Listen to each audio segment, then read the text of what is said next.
नमस्कार, आदाब, सत श्री अकाल दोस्तों। स्वागत है आप सबका मेरे YouTube चैनल स्वप्निल जंक्शन पर और मैं आशा करता हूं कि आप सभी स्वस्थ और सुरक्षित होंगे। दोस्तों, भारत एक लोकतंत्र है, हम एक प्रजातंत्र हैं, डेमोक्रेसी है और किसी भी लोकतंत्र के भीतर चुनाव एक उत्सव के तौर पर मनाए जाते हैं। हमारे देश के भीतर भी चुनावों का त्योहार कमोबेश हर वर्ष आता ही है। यानी हमारा देश बहुत ही कम बार ऐसा होता है या बहुत ही कम अंतराल के लिए ऐसा होता है जब हमारा देश चुनाव के मूड से, चुनाव के मोड से बाहर आ जाता है।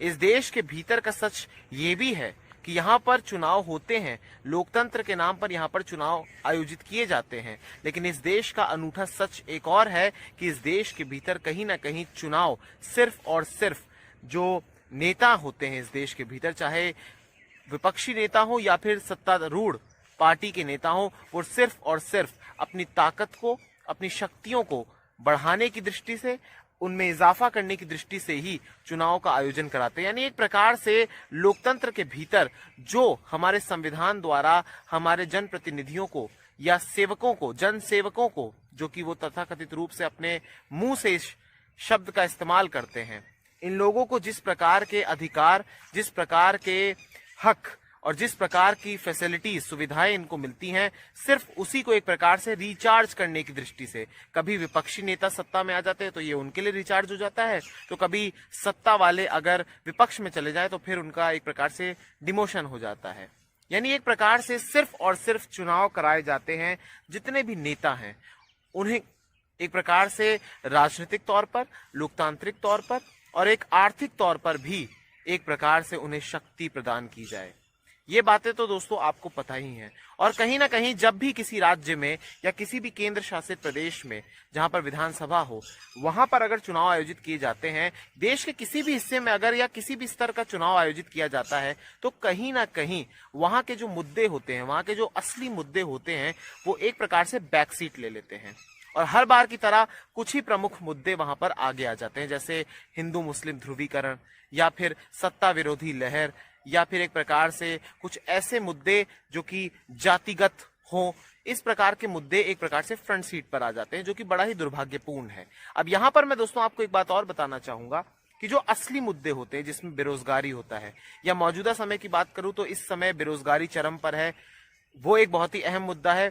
इसके अलावा अगर मैं आपको बताऊं तो जो किसान आंदोलन चल रहा है, उसका क्या प्रभाव हो रहा है देश के अलग अलग राज्यों में, वो भी एक अहम मुद्दा है। इसके अलावा जो हड़तालें हो रही हैं, वो भी एक अहम मुद्दा है।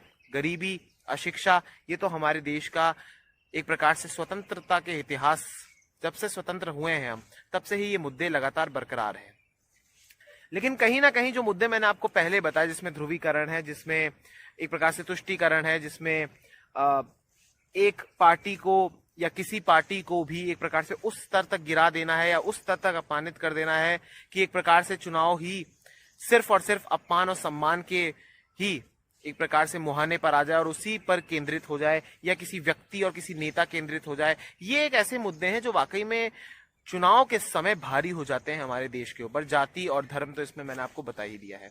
लेकिन यहाँ पर दोस्तों बात आज की इस वीडियो में मैं करूंगा चुनाव की तारीखों का, क्योंकि लोकतंत्र के भीतर जब चुनाव उत्सव की तरह है तो इनकी तारीखों की घोषणा भी एक प्रकार से एक उत्सव की तरह ही देखा जाता है और सबसे बड़ी सुर्खियां बटोरी जाती है। अब आपको मैं बताना चाहूंगा कि वर्ष 2019 में जब लोकसभा का चुनाव हुआ था, तो उसके बाद से ये पहला चुनाव आप इसको कह सकते हैं जिसमें राज्यों की संख्या बहुत ज्यादा है। यानी इस बार 4 राज्यों और 1 केंद्र शासित प्रदेश में विधानसभा के चुनाव होंगे, जो कि आगामी कुछ ही महीनों में होने वाले हैं। और मैं आपको तारीखों का ऐलान, तारीखों के साथ साथ इस वीडियो में कुछ संक्षेप में आपको उन राज्यों की परिस्थितियां जो पॉलिटिकल आधार पर हैं, वो भी आपको मैं बताऊंगा। सबसे पहले दोस्तों मैं आपको बताना चाहूंगा कि जो समय सारिणी दरअसल शुक्रवार को भारतीय चुनाव आयोग की ओर से जारी की गई, यानी मुख्य चुनाव आयुक्त सुनील अरोड़ा की ओर से जिन तारीखों का ऐलान किया गया, उसमें सबसे पहले आप ये बात जान लीजिए कि जो 5 राज्यों और केंद्र शासित प्रदेश में, यानी 4 राज्य हैं उसमें और 1 केंद्र शासित प्रदेश है, कुल मिला के 5 आप इसको कंसीडर कीजिए। और इन 5 जगह जो चुनाव होंगे उनका परिणाम एक ही दिन आएगा। अलग अलग चरणों में 2 राज्यों में चुनाव होंगे। 2 राज्य में जो दक्षिण के हैं वहां पर एक प्रकार से एक ही दिन चुनाव होगा और एक केंद्र शासित प्रदेश जो कि दक्षिण का ही है, वहां पर भी एक ही चरण में चुनाव होगा। लेकिन तमाम राज्यों और केंद्र शासित प्रदेश के जो भी नतीजे आएंगे, जो भी परिणाम आएंगे, वो एक ही दिन आएंगे, यानी उसकी तारीख है 2 मई।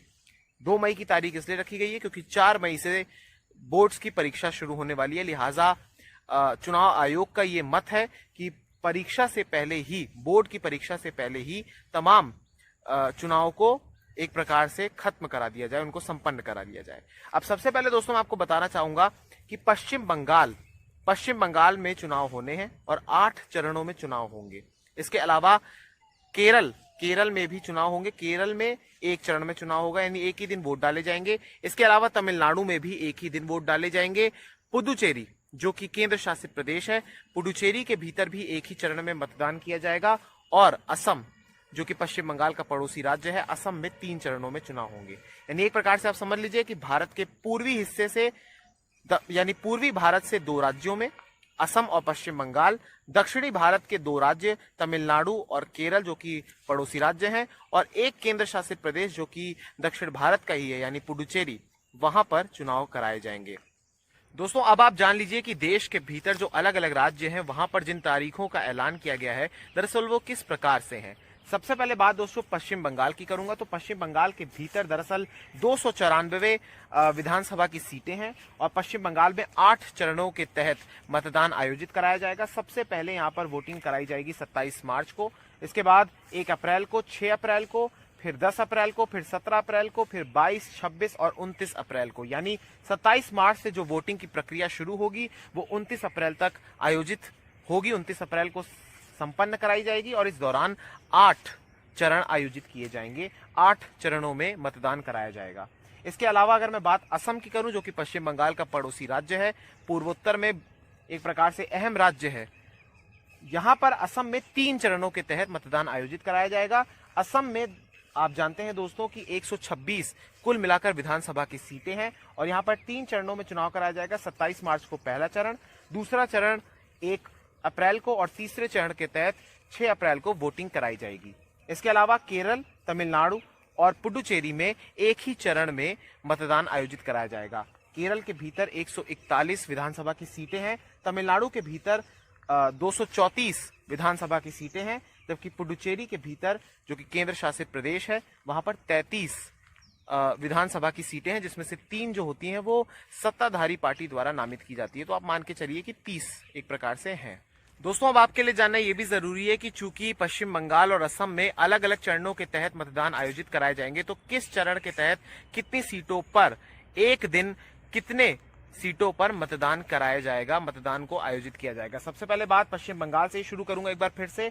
तो पश्चिम बंगाल में पहले चरण में 30 सीटों पर मतदान आयोजित कराया जाएगा, दूसरे चरण में 30, इसमें भी 30 ही सीटों पर कराया जाएगा, तीसरे चरण में 31 सीटों पर, चौथे चरण में 44 सीटों पर, पांचवें चरण में 45 सीटों पर, छठे चरण में 43 सीटों पर, सातवें चरण में 36 सीटों पर और आठवें और अंतिम चरण में 35 सीटों पर मतदान को आयोजित कराया जाएगा। इसके अलावा बात असम की करूंगा, तो असम में 3 चरणों के तहत मतदान को कराया जाएगा। तो असम के भीतर पहले चरण के अंतर्गत 47 सीटों पर मतदान कराया जाएगा, दूसरे चरण में 39 और तीसरे चरण में 40 सीटों पर मतदान आयोजित कराया जाएगा। इसके अलावा आपके लिए यह भी जानना जरूरी है दोस्तों कि वर्ष 2016 के विधानसभा चुनाव के दौरान इन 4 राज्यों और केंद्र शासित प्रदेशों के भीतर जो चुनाव आयोजित कराए गए, उस समय उसके परिणाम क्या थे। सबसे पहले बात पश्चिम बंगाल से ही एक बार फिर से शुरू करना चाहूंगा। तो पश्चिम बंगाल के भीतर जो 294 सीटों पर वर्ष 2016 में चुनाव आयोजित कराए गए थे, उस दौरान उसके जो परिणाम आए उसमें टीएमसी यानी तृणमूल कांग्रेस जो कि सत्तारूढ़ पार्टी है, तृणमूल ने 211 सीटों पर विजय हासिल करी, कांग्रेस ने 44 सीटों पर, वामपंथी दल यानी जो लेफ्ट के पॉलिटिकल पार्टीज हैं उन्होंने 32 सीटों पर, भारतीय जनता पार्टी ने 3 सीटों पर, जबकि अन्य ने 4 सीटों पर जीत हासिल करी। यहाँ पर मौजूदा समय में ममता बनर्जी की सरकार है। इसके अलावा असम की बात करूं दोस्तों, तो असम में 126 कुल सीटें हैं। असम के रिजल्ट्स ऐसे थे कि भाजपा ने अपने दम पर सरकार बनाई थी अपने घटक दलों के साथ। भाजपा की अगर मैं बात करूं तो इसने 60 सीटें जीती थी, कांग्रेस ने 26 सीटें जीती, जबकि अन्य के खाते में 40 सीटें आई थी। मौजूदा समय में यहाँ के मुख्यमंत्री सर्बानंद सोनोवाल हैं। केरल की बात करूं तो केरल में 141 कुल सीटें हैं दोस्तों। केरल के भीतर एलडीएफ और यूडीएफ प्रमुख तौर पर 2 गठबंधन है, जिसमें लेफ्ट डेमोक्रेटिक फ्रंट की सरकार है, जिसने उस समय 91 सीटों पर जीत हासिल करी थी। यूडीएफ यानी जो कांग्रेस का गठबंधन है, उसने 47 सीटों पर जीत हासिल करी थी। मौजूदा समय में यहाँ पर पिनरई विजयन यहाँ पर मुख्यमंत्री हैं। इसके अलावा तमिलनाडु की बात करूं तो यहाँ पर AIADMK और बीजेपी का गठबंधन है। AIADMK यहाँ पर मौजूदा समय में सत्तारूढ़ है। इसने 136 सीटों पर जीत हासिल करी थी। DMK की मैं बात करूं जो कि यहाँ की एक प्रमुख विपक्षी दल है और इस समय बहुत ही स्ट्रॉन्ग कंटेंडर है, इन्होंने 89 सीट्स पर जीत हासिल करी थी। इसके अलावा कांग्रेस की अगर मैं बात करूं जो कि DMK की सपोर्टर है, उसने 7 सीटों पर जीत हासिल करी थी। मौजूदा समय में यहाँ पर चूंकि जयललिता का निधन हो गया था तो उसके बाद पनीर सेल्वम ने कुछ समय के लिए मुख्यमंत्री का पद संभाला और मौजूदा समय में यहाँ पर ई पलानीस्वामी यहाँ के मुख्यमंत्री हैं। 234 माफ कीजिएगा यहाँ पर कुल सीटें हैं। बात अंतिम तौर पर अगर मैं करूंगा केंद्र शासित प्रदेश पुडुचेरी की। केंद्र शासित प्रदेश पुडुचेरी के भीतर 33 सीटें जिसमें से 3 केंद्र द्वारा नामित कराई जाती हैं। तो यहाँ पर जिन 30 सीटों पर मतदान कराया गया था 2016 में, उसके बाद कांग्रेस सबसे बड़ी पार्टी बनकर उभरी थी। कांग्रेस ने 15 सीटें जीती थी। NINR कांग्रेस ने 8 जीती थी। AIADMK ने 4 जीती थी और 3 जो विधायक थे मनोनीत थे वो भारतीय जनता पार्टी के थे। तो दोस्तों ये तो आपने सारा का सारा चुनावी गणित समझ ही लिया, लेकिन अब मैं आपको बताने जा रहा हूं संक्षेप में अलग अलग राज्यों और केंद्र शासित प्रदेश की पॉलिटिकल परिस्थितियों के बारे में, पॉलिटिकल समीकरण के बारे में, राजनीतिक समीकरण के बारे में। सबसे पहले बात दोस्तों पश्चिम बंगाल की करना चाहूंगा। पश्चिम बंगाल के भीतर इस समय TMC की सरकार है। ममता बनर्जी मौजूदा समय में मुख्यमंत्री हैं। TMC का दोस्तों आपको पता है कि ये बात की करीब करीब 3 दशकों तक जो वामपंथियों की वहां पर सरकार थी बंगाल में, उसको हराकर, उसको अपदस्थ करने के बाद, पराजित करने के बाद ममता बनर्जी ने अपनी सरकार बनाई थी और ममता बनर्जी लगातार 10 साल से बंगाल की सत्ता पर काबिज हैं। लिहाजा ममता बनर्जी के सामने कहीं ना कहीं एंटी इनकम्बेंसी की जो वेव होती है उसका भी उन्हें सामना करना पड़ रहा है, यानी सत्ता विरोधी लहर का उनको सामना करना पड़ रहा है। इसके अलावा दोस्तों मैं अगर जिक्र करूं तो यहाँ पर बीजेपी, जिसने लोकसभा के चुनाव के दौरान बहुत सारी सीटें जीती थी, यानी 18 सीटें जीती थी, तो उनका हौसला भी एक प्रकार से बढ़ा हुआ है, उनका मनोबल भी बढ़ा हुआ है। लिहाजा यहाँ पर बीजेपी अपने आप को एक स्ट्रॉन्ग कंटेंडर के तौर पर देख रही है। बीजेपी यहाँ पर बात कर रही है परिवर्तन की, जबकि पश्चिम बंगाल की मुख्यमंत्री ममता बनर्जी यहाँ पर बात कर रही हैं बंगाली अस्मिता की, और वो इस प्रकार से भी एक प्रकार से हिंदू वोट बैंक को, यानी सॉफ्ट हिंदुत्व को भी एक प्रकार से टारगेट कर रही हैं, एक प्रकार से मुस्लिम वोट बैंक को भी टारगेट कर रही है। जबकि बीजेपी का जो यहाँ पर हर बार की तरह बीजेपी का जो हर राज्य में यही एक प्रकार से एजेंडा होता है कि उसको हिंदू वोट बैंक पर ही, यानी हिंदुत्व के नाम पर ही सिर्फ वोट चाहिए। तो ये एक प्रमुख मुद्दा है, यानी ध्रुवीकरण वहां पर जबरदस्त तरीके से आपको दिखेगा। इसके अलावा पश्चिम बंगाल की मुख्यमंत्री जब चुनाव आयोग की ओर से तारीखों का ऐलान किया तो उन्होंने सवाल भी उठाया कि इस बार बंगाल में चुनाव 8 चरण में क्यों हो रहे हैं। सिर्फ TMC नहीं बल्कि तमाम जो विपक्षी दल हैं उन्होंने भी सवाल उठाए। उनका कहना था कि इतने चरणों में चुनाव को आयोजित कराना एक प्रकार से भारतीय जनता पार्टी को फायदा पहुंचाने की तरह है, जबकि भारतीय जनता पार्टी ने वहां पर इसका स्वागत किया है। अब इसका मूल कारण आप जानिए कि इतने सारे चरणों में क्यों चुनाव हो रहे हैं। पिछली बार भी जब चुनाव आयोजित कराए गए थे तब भी 6 चरणों में चुनाव हुए थे, तो इस बार कोई एक ऐसी घटना नहीं है कि इतने चरण में पहली बार हो रहे हैं। हाँ, इस बार 2 चरण एक्स्ट्रा हैं, लेकिन उसका कारण सबसे पहले कोविड है। कोविड के कारण इस बार मतदान केंद्र भी बढ़ाए गए हैं, लेकिन दूसरा सबसे प्रमुख कारण या सबसे प्रमुख कारण यही है कि बंगाल के भीतर हिंसा बहुत ज्यादा होती है। और अब आप देखेंगे कि अभी आपने देखा भी कि जब चुनाव नहीं भी हो रहे थे और जब चुनाव की तारीखों का ऐलान भी है उसके दरमियान भी हिंसा बहुत बड़े स्तर पर बढ़ गई है। दोनों पक्षों के जो नेता हैं, दोनों पक्षों के जो कार्यकर्ता हैं, वो एक दूसरे पर जानलेवा हमला तक करते हैं, चाहे वो बम से मारना हो, चाहे चाकू से गोदना हो, चाहे लठ बजाना हो, चाहे झड़प हो, ये सब बंगाल में आम बात है। लिहाजा पैरामिलिट्री फोर्सेस की तैनाती हो जाए, अच्छे तरीके से उनका डिप्लॉयमेंट हो जाए, वो एक जगह से दूसरी जगह तक ट्रैवल कर लें, चुनाव एक प्रकार से फ्री एंड फेयर हो, कानून व्यवस्था भी बनाकर रखी जाए, इसलिए चुनाव को 8 चरण में कराया जा रहा है।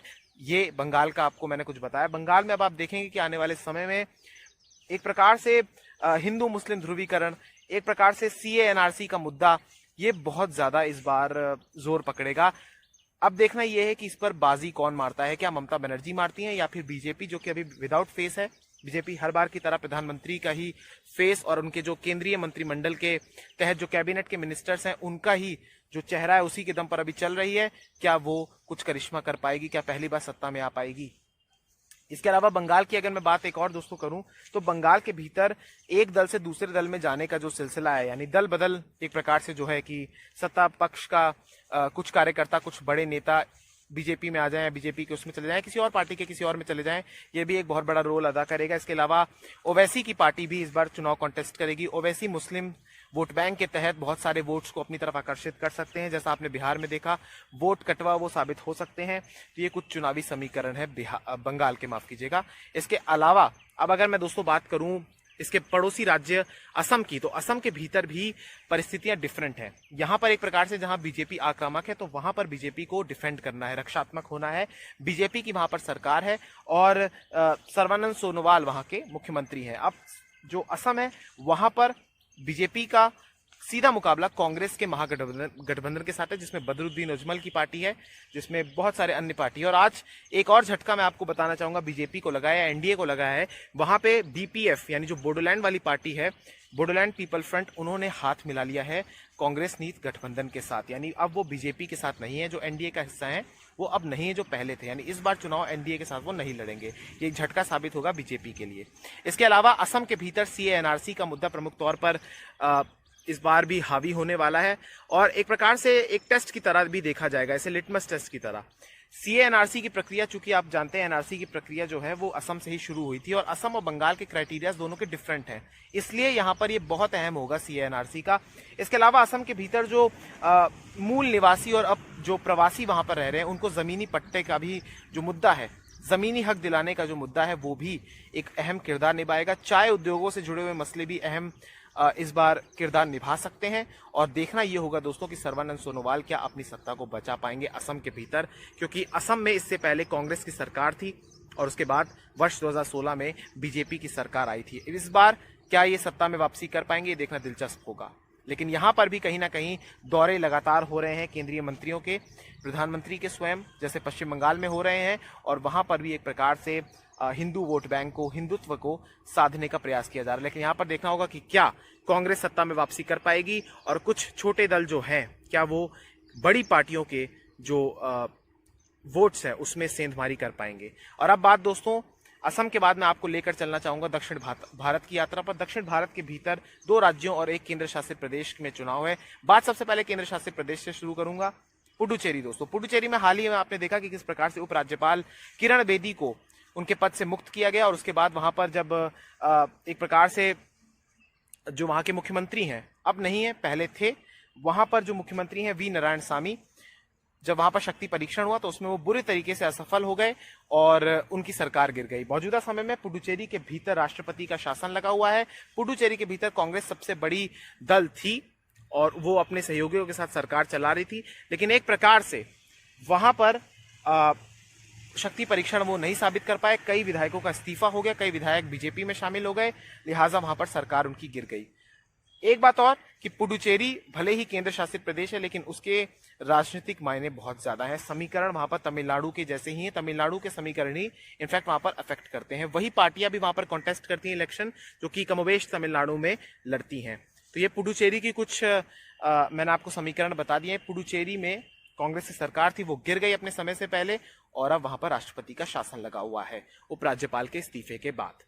इसके अलावा अब बात दोस्तों मैं करना चाहूंगा तमिलनाडु की। तो तमिलनाडु के भीतर पहली बार जो तमिलनाडु की राजनीति के 2 ध्रुव हैं, बेहद अहम ध्रुव जिसमें जयललिता और करुणानिधि आते हैं, वो इस बार नहीं है, उनका निधन हो चुका है। यानी एआईएडीएमके की जयललिता जी और डीएमके के करुणानिधि जी का निधन हो चुका है और इस बार दोनों पार्टियां एक प्रकार से अपने वंश को भी आगे बढ़ाना चाहती हैं, अपनी सत्ता को भी आगे बढ़ाना चाहती हैं। जहां एक और एआईएडीएमके की मैं बात करूं तो वहां पर शशिकला, जो कि एक अलग ही एक बहुत बड़ा ध्रुव आप मान सकते हैं तमिलनाडु की राजनीति में, जो कि जेल से बाहर आई है, वो एक अहम रोल अदा करेंगी। इसके अलावा पनीर सेल्वम और पलानी स्वामी की जो सरकार है एआईएडीएमके, जिसमें बीजेपी भी उनका हिस्सा है, एक बेहद चुनौती उसके लिए भी है, क्योंकि उसे अपनी सत्ता भी हासिल करनी है। सत्ता विरोधी लहर का भी एक प्रकार से सामना तो नहीं करना पड़ेगा क्योंकि ज्यादा समय नहीं हुआ उनको शासन करते हुए, लेकिन एक प्रकार से उनके सामने चैलेंजेस हैं, क्योंकि वो जो फेस थी जयललिता वो नहीं है। शशिकला एक नए तौर पर उभर रही हैं। कुछ एआईएडीएमके के भीतर भी फूट है, कुछ गुट शशिकला जी के साथ है तो कुछ गुट पनीर सेल्वम और पलानी स्वामी जी के साथ है। अब बात दोस्तों डीएमके की मैं करना चाहूंगा। तो डीएमके के भीतर जो करुणानिधि जी थे, उनका निधन हो गया। उनके 2 पुत्र हैं, एमके स्टालिन और अलागिरी। एमके स्टालिन को एक प्रकार से मुख्यमंत्री के तौर पर देखा जा रहा है, जबकि अलागिरी कभी कभी बीच बीच में चुनौतियां पेश करते हैं उसी पार्टी के भीतर, परिवार के भीतर। एआईएडीएमके और डीएमके का प्रमुख तौर पर मुकाबला होगा, जिसमें आप जानते हैं कि राष्ट्रीय पार्टियां इन दोनों छत्रप के साथ, जो छत्रप है दोनों पार्टियां, छत्रप दल हैं, इनमें आप देख सकते हैं कि डीएमके के साथ कांग्रेस है और एआईएडीएमके के साथ बीजेपी है। तो ये बेहद अहम एक कंपटीशन वहां पर होने वाला है, मुकाबला होने वाला है। ये बात तमिलनाडु की है और तमिलनाडु में एक प्रकार से दक्षिण भारत की जो एक बेहद महत्वपूर्ण गढ़ है, यहाँ पर कुछ ऐसे दल भी हैं जो भी अपनी एंट्री करना चाहते हैं, जो अभिनेता के तौर पर चल रहे हैं, जिसका नेतृत्व कर रहे हैं, उसके आधार पर वो भी एंट्री करना चाहते हैं। देखते हैं कि क्या जनता उनको सपोर्ट करती है या नहीं। ये बेहद अहम होने वाला है। तमिलनाडु का चुनाव बेहद अहम होने वाला है क्योंकि यहाँ पर डीएमके वापस सत्ता में आना चाहती है, एआईएडीएमके को अपनी सत्ता बचानी है। कांग्रेस और बीजेपी अपने अस्तित्व की लड़ाई लड़ रही हैं, अपने वजूद को यहाँ पर और पुख्ता करने की लड़ाई कर रही हैं। और अब दोस्तों अंत में मैं बात करना चाहूंगा केरल की। केरल दोस्तों हमारे देश का एकमात्र राज्य है जहां पर लेफ्ट की सरकार है, वामपंथियों की सरकार है, और विश्व का भी कमोबेश हो सकता है एकमात्र ही ऐसा राज्य हो जहां पर वामपंथियों की सरकार निर्वाचित होकर आई है। केरल के भीतर मौजूदा समय में एलडीएफ की सरकार है, लेफ्ट डेमोक्रेटिक फ्रंट, जिसके मुख्यमंत्री यानी केरल राज्य के मुख्यमंत्री पिनरई विजयन है, जिनकी तारीफें बहुत ज्यादा हो रही है, जिनकी प्रशंसा इस बात को लेकर हो रही है कि उन्होंने कोविड का प्रबंधन अच्छे तौर पर किया है, लेकिन उन पर कहीं ना कहीं आरोप इस बात के भी लग रहे हैं कि तस्करी के मामले बहुत ज्यादा बड़े हैं। इसके अलावा केरल के भीतर धर्म परिवर्तन का भी मुद्दा उठाएगी बीजेपी, क्योंकि बीजेपी वहां पर अस्तित्व की तलाश कर रही है। बात अगर मैं यूडीएफ की करूं, जो कि कांग्रेस नीत है, वो सत्ता में वापसी करना चाहती है। आप जानते हैं कि राहुल गांधी वायनाड से सांसद है। राहुल गांधी का आपने वो तस्वीर भी देखी जब उन्होंने गोता लगाया समुद्र के भीतर। एक प्रकार से क्या उनको सत्ता की मोती मिलेगी, ये देखना दिलचस्प होगा, लेकिन उन्होंने एक प्रकार से उनकी साख पर भी सवाल है, क्योंकि वो वहां से सांसद है, लिहाजा लगातार दौरे भी कर रहे हैं और उनके लिए केरल को जीतना बेहद जरूरी है। केरल के भीतर क्या लेफ्ट की सरकार फिर से आती है, या फिर कांग्रेस का गठबंधन यूडीएफ जीतता है, या फिर कुछ और समीकरण बन सकते हैं। हालांकि समीकरण की उम्मीदें तो नहीं है, लेकिन हाँ, बीजेपी अगर सेंधमारी करने में सफल होती है तो कई सारे बड़े बड़े दलों को परेशानी हो सकती है। तो ये केरल के कुछ राजनीतिक समीकरण है दोस्तों। अब मैंने आपको 5 राज्यों के तमाम परिणामों के बारे में बताया, वहां की तारीखों के बारे में बताया और कुछ राजनीतिक समीकरणों के बारे में आपको सूचित किया। देखना दिलचस्प होगा दोस्तों कि क्या 824 विधानसभा सीटों पर इन तमाम राज्यों और एक केंद्र शासित प्रदेश के भीतर जो हैं, और उस पर 18 करोड़ 60 लाख से ज्यादा जो मतदाता अपने मताधिकार का प्रयोग करेंगे, उसका उपयोग करेंगे, और 2,70,000 से ज्यादा मतदान केंद्रों पर मतदान कराया जाएगा। क्या वहां की तकदीरें और तस्वीरें बदलती हैं? क्योंकि इतिहास गवाह है इस बात का कि चुनाव आयोजित हो जाते हैं, अपने समय से हो जाते हैं, यानी नेताओं की नियुक्तियां तो हो जाती हैं, लेकिन कहीं ना कहीं बेरोजगारी, अशिक्षा, गरीबी, किसान आंदोलन, हड़तालें और भी बहुत सारी चीजें, जितने भी हमारे देश के मसले हैं, वो कहीं ना कहीं वैसे के वैसे बरकरार रहते हैं, ज्यों के त्यों बरकरार रहते हैं। लेकिन देखना दिलचस्प होगा दोस्तों कि क्या इन मुद्दों का इस बार असर होता है, क्योंकि जब इस बार 5 चुनाव हो रहे हैं तो अगले साल भी कई राज्यों में चुनाव है और उसके बाद फिर लोकसभा के चुनाव भी आयोजित कराए जाएंगे वर्ष 2024 में। तो एक प्रकार से ये एक पहला टेस्ट है, पहली कसौटी है तमाम पॉलिटिकल पार्टी के लिए, चाहे सत्तारूढ़ हो चाहे विपक्ष में हो। इस बार देखना होगा कि क्या जनता किन मुद्दों पर उनको वोट देती है। क्या वैसे ही मुद्दे जो इस देश के भीतर होते हैं, क्या वो हर बार की तरह फ्रंट सीट पर आएंगे, या जनता इस बार अपने तर्क के आधार पर अपने प्रतिनिधि को चुनेगी, उनके कार्यकाल के दौरान, उनके कार्यों के दौरान उसके तहत उन लोगों को चुनेगी। ये देखना बेहद दिलचस्प होगा दोस्तों। बहुत बहुत शुक्रिया, बहुत बहुत धन्यवाद। इस वीडियो को अधिक से अधिक शेयर कीजिएगा दोस्तों। मेरे चैनल को अगर आप नए हैं, अपने सब्सक्राइब नहीं किया तो कृपया करके सब्सक्राइब जरूर कीजिएगा। बेल के आइकन को जरूर दबा दीजिएगा ताकि जब भी मैं अपनी कोई भी वीडियो डालूं आप तक उसका नोटिफिकेशन फौरी तौर पर पहुंच जाए। दीजिए मुझे इजाजत अगली वीडियो तक के लिए। बहुत बहुत शुक्रिया, बहुत बहुत धन्यवाद। जय हिंद, जय भारत, वंदे मातरम, इंकलाब जिंदाबाद, सत्यमेव जयते। नमस्कार।